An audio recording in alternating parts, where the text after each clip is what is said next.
అకాల మృత్యు అపమృత్యువుల నుంచి బయట పెట్టేటువంటి మూర్తి.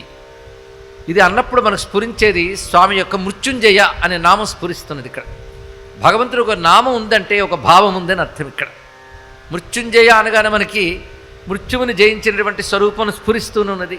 శివ అంటే మంగళకర అని ఒక నామం ద్వారా ఒక భావం కనపడుతున్నది. అందుకే అనేక నామాలు పరమేశ్వరుని యొక్క అనేక భావాలను మనకు తెలియజేస్తాయి. పైగా స్వామికి మూర్తులు ఎందుకయ్యా అంటే మనల్ని అనుగ్రహించడం కోసమే మూర్తులు. ఈ మాట ఎప్పుడు గుర్తుపెట్టుకోవాల్సింది. విగ్రహం ఎందుకంటే అనుగ్రహం కోసమే, అనుగ్రహించడం కోసమే విగ్రహ స్వీకారం చేస్తాడు భగవానుడు. ఒక్కొక్క విగ్రహం భావిస్తే ఏ విగ్రహం వదిలిపెట్ట బుద్ధి లేదు మనకి. ఇప్పుడు మృత్యుంజయుడు కావాలనిపిస్తుంది. అదేవిధంగా ఇప్పుడు ఇంకా రాబోతున్నారు అర్ధనారీశ్వర స్వరూపం. ఏది వదులుకుంటామంటే అన్నీ కావాలనిపిస్తాయి. అలాంటి మూర్తుల్లో మృత్యుంజయ మూర్తిని ఇవాళ మనం ధ్యానించుకుందాం. మృత్యుంజయుడు, ఈ మృత్యుంజయునికి సంబంధించిన మంత్రములు వగేరాలు ఉన్నాయి.